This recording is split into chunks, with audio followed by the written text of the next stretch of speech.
Good morning. So this will be another episode in the Ziggurat of Ur series, the monograph, which is centered on my origin story. But then again, we should not return to the Bechoropoulos family. We left them in the 1960s.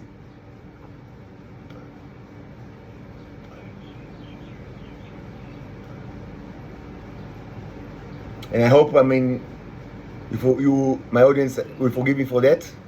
I hope you did not become too much attached to these people. So, you can, find the patience to wait a little more before we continue with their endeavors. Maybe it will be done actually very shortly, and maybe not, maybe later. But, if we discuss my origin story, yes, some background is needed. Not as much as in the bicycle series, but we need to discuss general issues with regard to the state of Israel. And there is one issue that is extremely important in order to understand my own life, my origin story.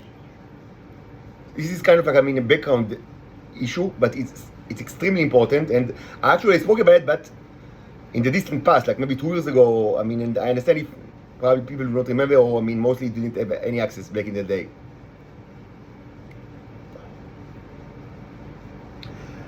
This is actually one of the worst sins of the state of Israel. And maybe I should have discussed it more than I have, because it's such a horrible sin, such a horrible crime. A crime which is unbelievable. And just by thinking about it, I'm getting angry, getting so angry.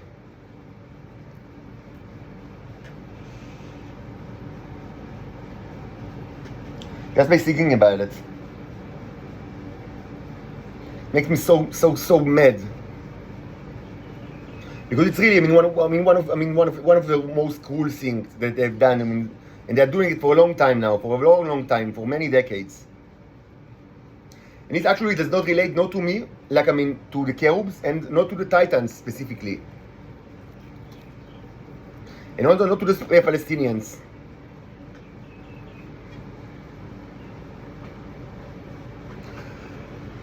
But it's an unbelievable cruelty that they do for a long time now. It does relate to the Titan saga, because after the emancipation of the Titans during the 1980s that I've discussed in the bicycles, it was the culmination of the bicycle series. This issue became much more severe, actually, considerably more severe.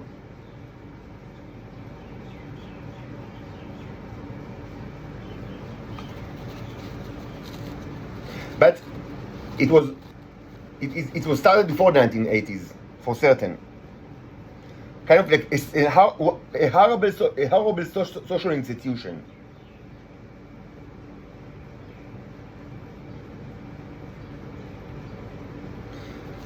A social institution that is so cruel and deviant. They easily really outdone themselves with this cruelty.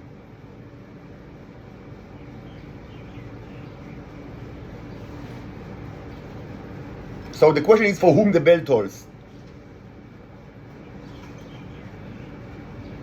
I really liked Metallica when I was in high school. And actually, Ride the Lightning is an album that I liked from the first hearing. I heard it from beginning to end, and I was enamored with this album. Of course, I had already had experience with other albums of Metallica. Otherwise, I couldn't have liked it. Because it's kind of like metal that it takes some time to actually get used to. But when you've already have experience with Metallica, and first time you hear Ride the Lightning, from beginning to end, it's so amazing. I remember experience. I remember exactly when I first heard it from beginning to end. I was 16, high school, and it was amazing. Only very later I understood that the cover of the album actually depicts, it might be argued that it depicts the very famous representation of the Venera probes in Venus. Even, of course, this is fake, but it's really in the imagination of the people. So for whom the bell tolls, time after time.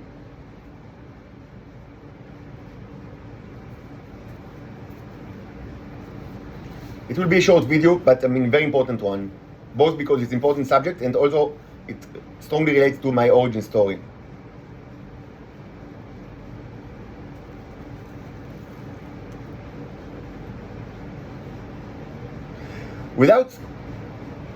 Presumably without a direct, connection to the subjugation of the Titans and the related institutions. It relates to it strongly because of the fact that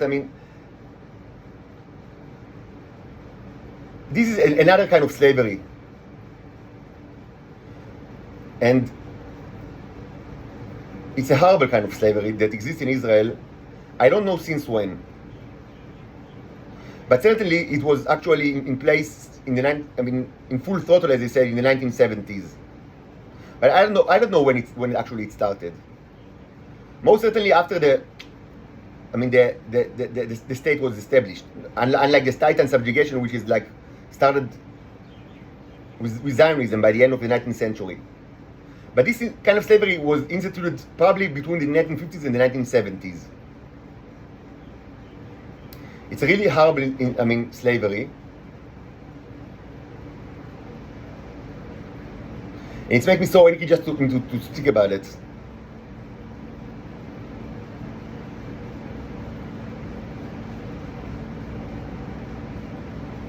So it goes like that. The Mossad are recruiting a young, attractive, she shouldn't be, not necessarily too attractive, the type that they like the most are the ones that are attractive, but not too attractive, and of course, one that you can count on, not, לא frecha. For, obvious reasons.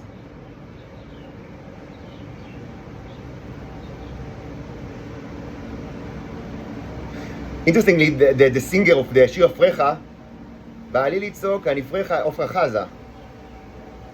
She was actually a Titan. And she died from AIDS, which was very common for the Titans of this time. But we will speak about it some other time. And some say that AIDS was actually mutated in Venus, or most certainly, because of sexual, banned sexual relationship between Venusians and people of the Earth. That it was already known that it creates diseases, but they kept doing it, and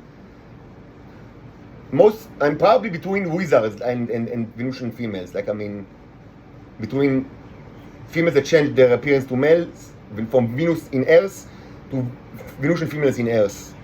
This kind of sexual relationship is very dangerous, and it was actually known, but some say that this actually mutated the AIDS retrovirus. But this is a story for another time. So let's get back to the Mossad. So what they do is they recruit a young woman. They do it very early, when she's just out of the military, which is, the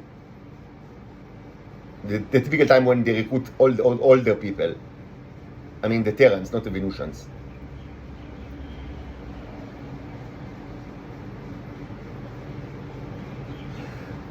And it's so cool that, and of course, they are naive. They do not understand. 20 years old, female.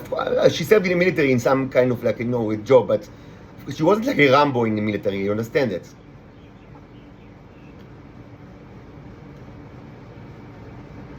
Probably, just some kind of clerical job, or in our time, it's more adраכה, to be like a teacher or a guide. But in the past, it was mostly clerical jobs for females. But she shouldn't, not necessarily, not all of them actually served in the military. They can recruit it, in the university or in other places. So they send them so they start to work for the Mossad abroad, outside of Israel, and sometimes after that, they are accused by the Mossad for kind of like a treason. And in some cases, when this female was actually recruited, it was already, I mean, as part of the plan to actually accuse her for treason. I mean, this is, I mean, another layer of cruelty, unbelievable cruelty. But even if it wasn't like, I mean, planned ahead, I mean, at some point they think, okay, this can be a great candidate for, I mean, like the white slavery. I'm sorry to use this term, which is so, I mean, politically loaded, but yes, I compare it to like black slave and white slave, but it's a cruel slavery. Yes, with comparison to the Titan subjugation of the time, but it's an unbelievably cruel slavery. Because of course, I mean, many times they set up the whole like charade. I mean, in a way that, I mean, the field couldn't even actually, do anything that, to prevent this kind of like consequences, that she will be accused of treason. But even if it was not like set in advance, I mean, when she's actually accused, I mean, it is almost always in the circumstances that was set by the Mossad itself. And even that in the rare cases that it wasn't, it's a complete fake accusation, because she mostly it was just, misunderstanding, or perhaps even like, in some cases, acts of greed, or things that are human. Certainly for young people that don't understand reality, so they can be greed. They can be, too proud of that she's now a spy for the Mossad, and all of that. So she can make a mistake. Be that is, whatever the case, if it was like completely fake, like in framing, or it was planned or not, mostly just planned, and as I said, sometimes it's planned even before she is actually recruited.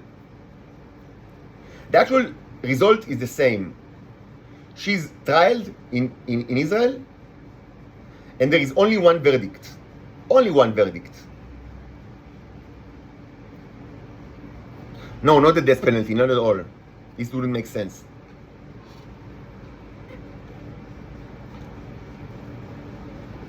The only verdict in such cases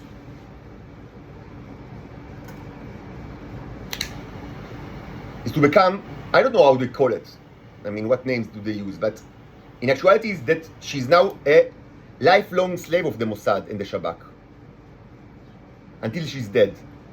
Even if it's like 70 years, that's 70 years of, probably, there are no cases of 70 years of such slavery, because as I said, I suspect it started between the 1950s and the 1960s, because it was already, full throttle in the 1970s.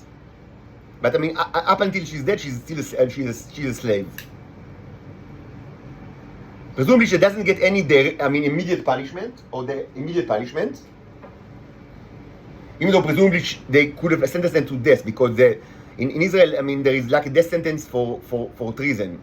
Many times, people say in Israel that this kind of a verdict was never actually incurred like in anyone. It's only like a dead letter of the law. But this is not true. Many people are actually condemned to treason and sentenced to death, but not this type of females, because that wouldn't make sense from like the objectives of the Israeli intelligence. So now she's a servant of the Mossad and Shabak forever, until she's dead. And she cannot speak about it with anyone. She cannot appeal. She's now a servant forever. So what this servitude? What does it contain?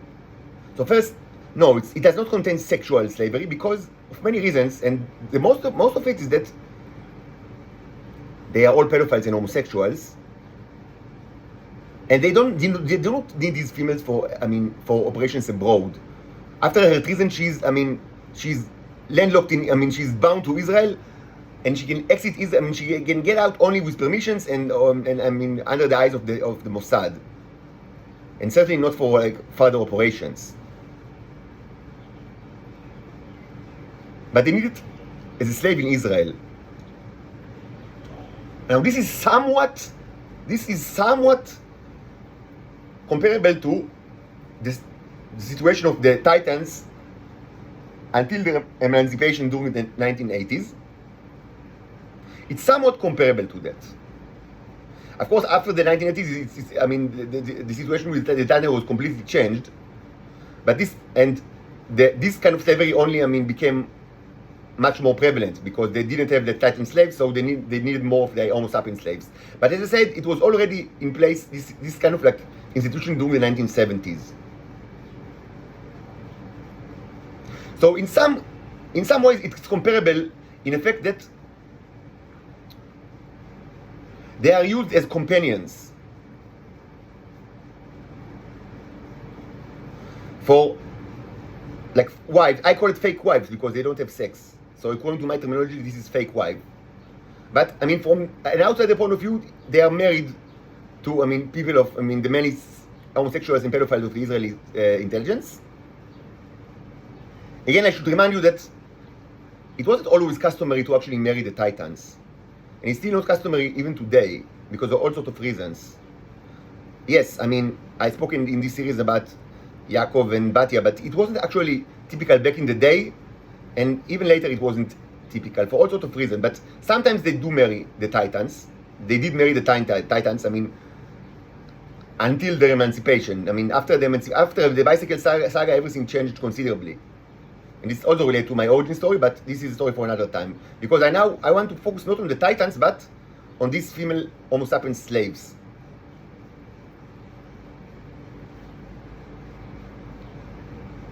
So yes, typically they marry such a person. They have very limited choice on the matter because I forgot to say the most. First of all, I should have said it because it's so important. They very quickly, they become infertile because the Mossad just, destroyed their fertility by, I don't know, probably messing with their, like, ovulation or something like that, like, their eggs, because, that the Homo sapiens as females, they have their, like, a finite number of eggs, maybe like 300 or so typically, and all of it is you hear the cleaning machine outside, they don't like me to speak.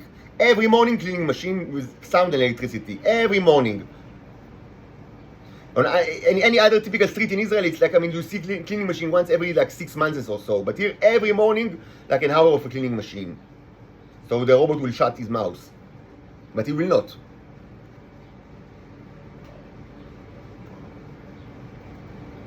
So the female Homo sapiens, they are born with like 300 eggs or so. Or 500, I don't know, and each month, when they are menstruating, one egg is typically, gets out.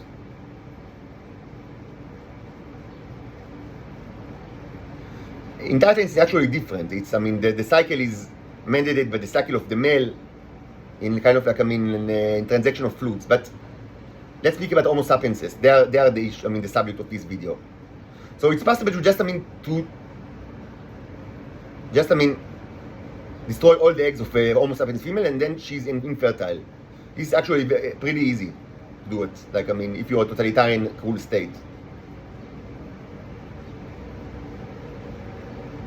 So she can't have, like, children, unless they are adopted, or in some cases, Titans.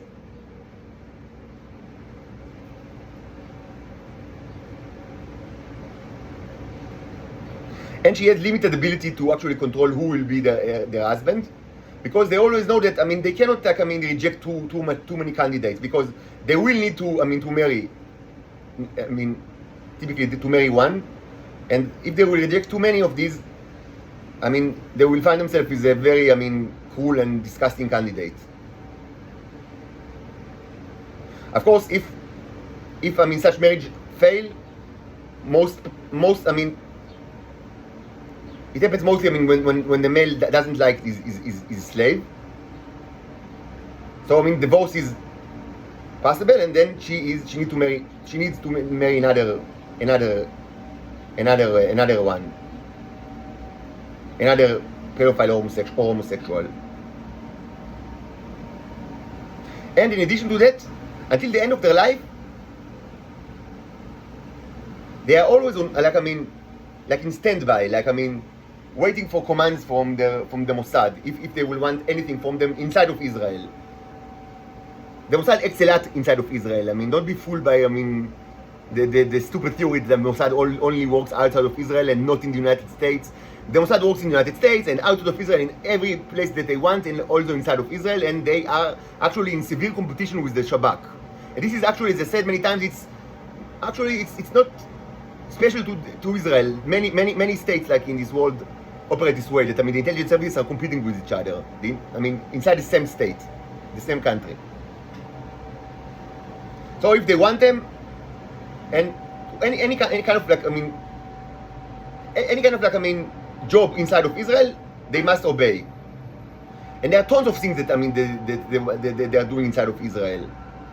The simple one is just, I mean, to go someplace, I mean, to be like, I mean, like a stunt in kind of like an operation of the Yechida L'Avtachat Ishim, like I mean the Secret Service. You know, the mostly Secret Services, how do they actually guard like a VIP? Not by, I mean, many, you know, gorillas with suits and mini Uzi, you know, as you imagine that, I mean, following the typical video, I mean, from the Reagan assassination, when, I mean, you see the gorilla, I mean, like, I mean, using, like, I mean, or at least, I mean, showing his mini Uzi or micro Uzi that, I mean, is hidden under his suit. But of course, any place, I mean, any state, I mean, have, I mean, these kind of people. But most of the Secret Service, or in Israel, the Yechida L'Avtachat Ishim, all around the world, I mean, it's not mostly what they do is just, I mean, to be present, like, in the situation. So it mostly, I mean, an operation of kind of units, I mean, mostly consists of just many, presumably just, I mean, citizens that are just there. So this is, I mean, the most simple way to use, like, I mean, to use the slave, but there are many more, I mean, ways much more intricate than that and much more sinister.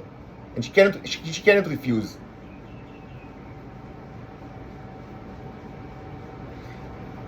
And also, it should be said, and this is extremely cruel, they are poisoned with kind of like a poison that is not only used in Israel, I must say. It was used in the past in many intelligence organizations, but I know that, I mean, throughout the years, several intelligence organizations, like the more enlightened ones, stopped using this kind of like mechanism, but it's still widely used in Israel, which is kind of, which is to poison your own people, so they will have to get the antidote every week until the rest of their life. So it's another way to control them. And if they misbehave, one of the ways to actually to discipline them is to make them, I mean, by controlling the dosage, have to take the antidote every day, which is both humiliating and a pain, and of course it dictates their, I mean, their what they do like every day, and it's also very frightening, and it's a huge psychological terror. You do not die after one day that you don't get this kind of like antidote, but I mean, you're in a growing pain with every day that you don't get it. So they need to get it every day. I mean, if they are like in the disciplinary course, mostly just once a week, but it's still very frightening. And if they go abroad, someone abroad actually deliver it to them while they are abroad. This goes on until until the end of their life.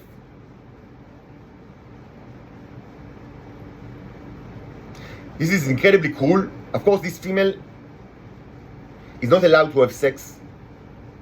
This also, I mean, some way comparable to the situation of the Titans before the 80s. That, I mean, they were kind of like, I mean, deprived of their sexual, I mean, identity. So although, I mean, the female they are not allowed to have sex at all. Unless it's kind of like, I mean, special circumstances. There are special circumstances when they are allowed to have sex. But mostly, sex is not part of their life. They are married to pedophiles and homosexuals, and they subjected to the same kind of like a lifestyle without sex that the males are subjected to because of their. I mean, for homosexuals, it's completely different, as you know. But for pedophiles, I mean, it's just life without sex. For homosexuals, it's completely different.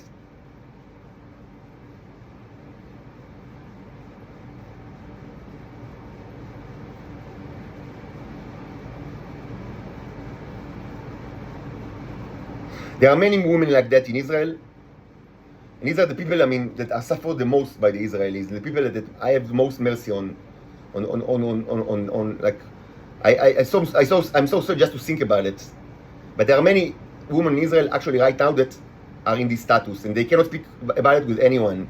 And this is a lifelong situation that typically started when they were 20 or 21 or 22, something like that.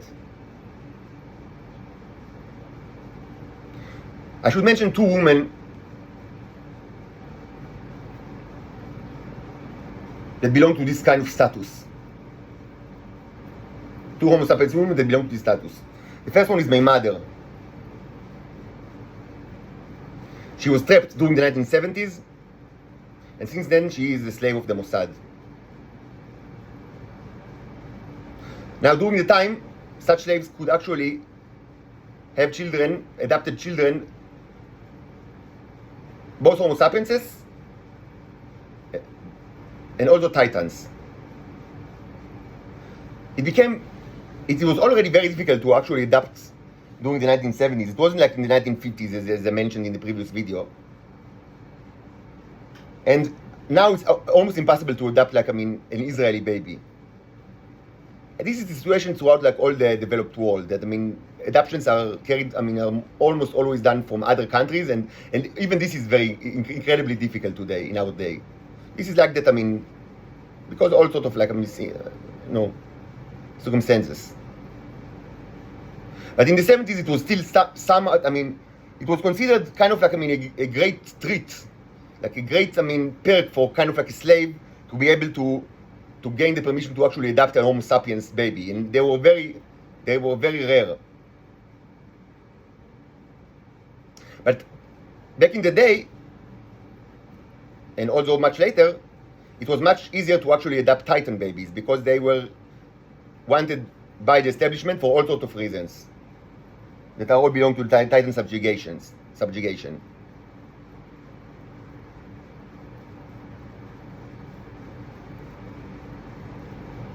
My mother always wanted a baby, like a child. And when she was deprived of sexual relationship and also fertility, it was her dream to adopt a child, a Homo sapiens child, of course.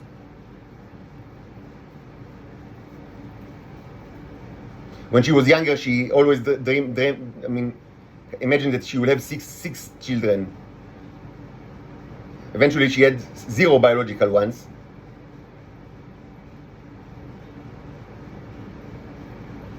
First, she married a guy named Danny Aran. Later, he became professor of mathematics. He's not my father, another professor.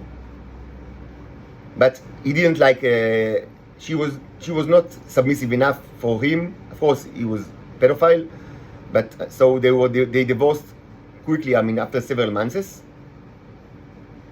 Then she married my father, Israel David. And after 9 years, they divorced in a very ugly divorce. And a couple of years later, she was married to Shaul Ronen, and they are still married for maybe 20 years or something like that.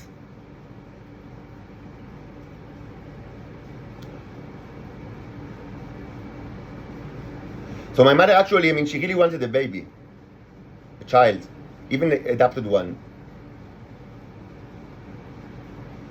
But it was very difficult to actually get. Even in the early 80s, it was already very difficult. But it was easier to actually adopt a Titan child, and the Mossad pressed her to do it. Presumably they cannot force even their slaves to actually do it, but they can put a lot of pressure on their slaves. Both,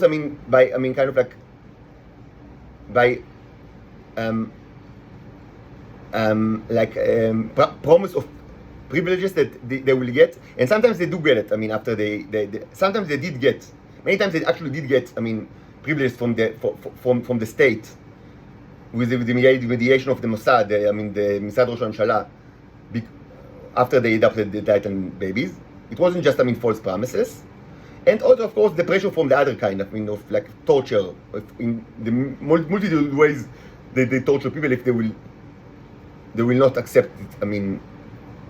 They will not accept the fact that they need to adopt a Titan baby. So no, you cannot force. You couldn't force even like a slave to actually adapt, but you can put a lot of pressure on these slaves, and many of them agreed. And also, actually, it should be said that they received a lot of money throughout. Not in one bulk sum, but throughout the years they received a lot of money from the state because of that they agreed to actually adopt these babies, because it was of great interest to the state of Israel to adopt these babies. So she adopted, a Titan baby, male baby. His name was Inon, and he actually committed suicide when he was 26 years old.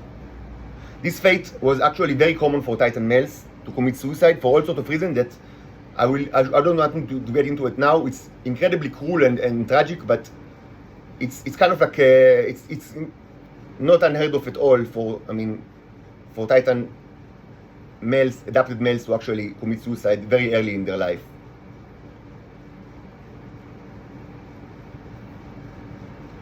He was only 2 years older than I am, so I have a lot of memory. I grew up like in many ways under his shadow, because he was like, people always said that he's like, a genius since he was like incredibly young. Inon David, my older brother. He was really, kind of like,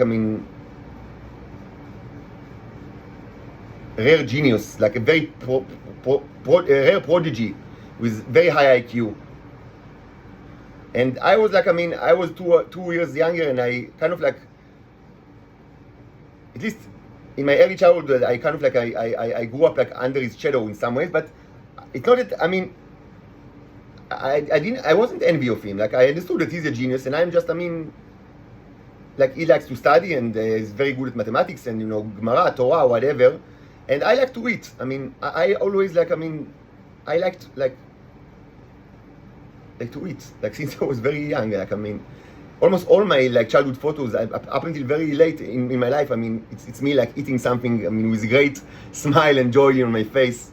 I have like hundreds of these, like, because I always search for something to eat, like, like good thing,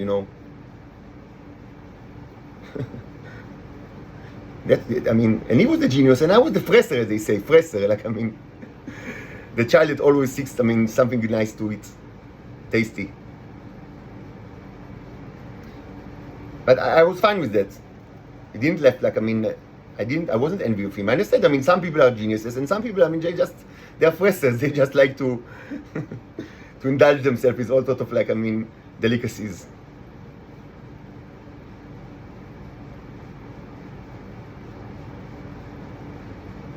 After she adopted with her husband, Inon, they had like a very rough patch in their marriage, and they thought maybe that they need to divorce.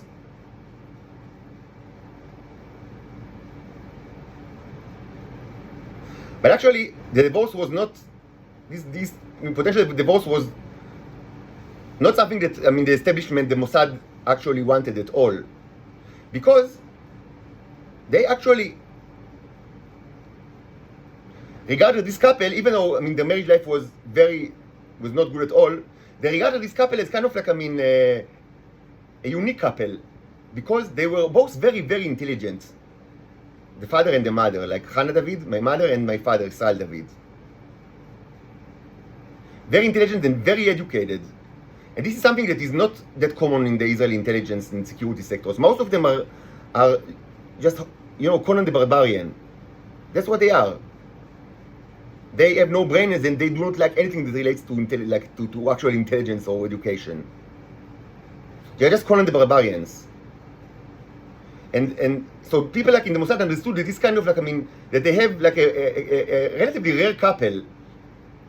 The father, of course, a pedophile, but very intelligent one, an educated one, and the mother is a slave, like a white slave, the Homo sapiens slave, but yes, again, very educated and very intelligent one. So they actually wanted them to keep their marriage.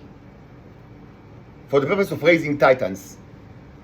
So the representative of the Mossad told my mother was, more into, she thought, that this marriage is not salvageable, but the representative of the Mossad told my mother, maybe just, think about it, but maybe instead of divorcing your husband, now that you have a baby, let's make a deal.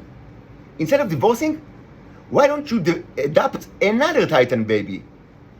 But wait, we know that it sounds outrageous, but keep listening. And after a short while, we promise you that we will take care of you, and you will be able to adopt a human baby. And she was sold out by it, and my father also agreed. So, in 1984, very early 1984, they adopted what they thought is another Titan baby, me, but they actually adopted a cherub, which is completely different. But people didn't understand it. Some people even deny it up to this day, that they think that that there are no such a thing as cherubs. Even though, it's manifestly true, and it's to be proven by, so many simple biological, experiments.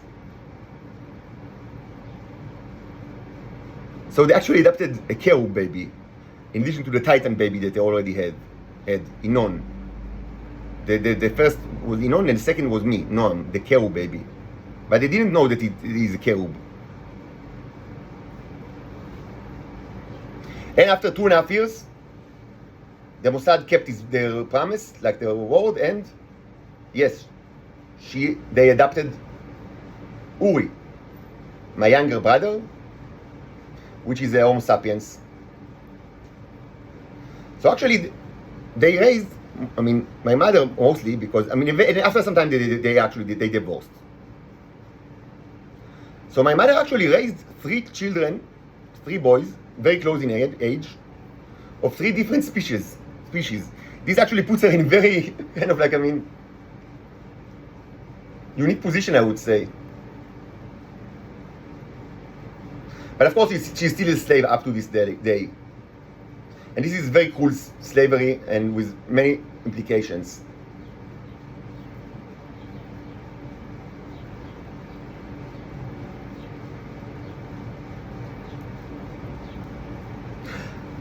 Maybe we should stop this video here, because I think that by now you understand who is the second woman in my life that belongs to this status. For whom the bell tolls.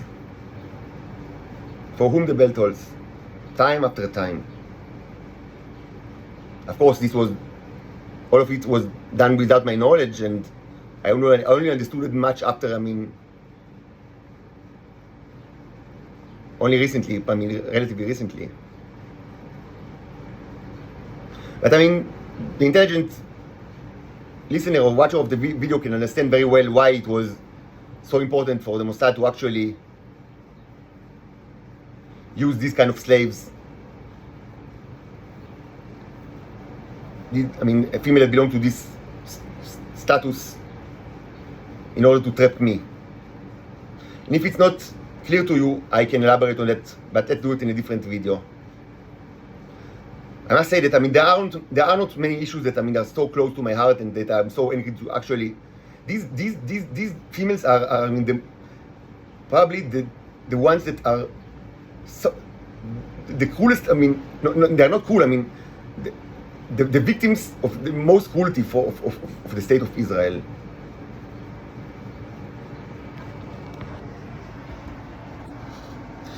You might ask, how is it possible that you actually had a baby with Homo sapiens female, 2 babies? But I've already said it in a previous video. I can get a cherub female to be pregnant, and also a Titan female to be pregnant, and also Homo sapiens female to be pregnant. But I have to have sex with them. It cannot be done in vitro for many reasons that are, it's both it's manifestly true by, observation and experiments, but also this have many explanations by the many videos that that exist in this channel. So you just need to get access to the videos. There are close to 1,000 videos. This will explain in very short.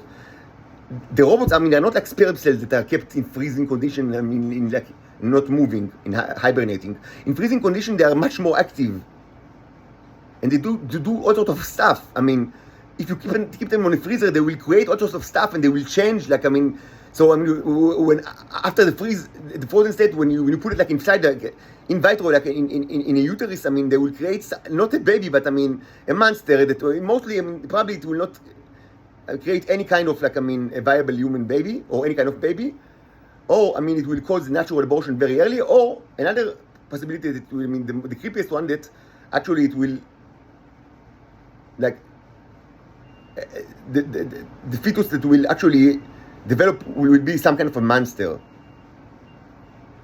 I can only impregnate a woman who is like a viable child if I am having sex with her, the same way that I've had sex with my wife. And this way I had 2 daughters with her. Another question that you can ask, but how is it possible to do it? Okay, you understand you need to have sex and you've had sex, but shouldn't, like, the female need to have eggs?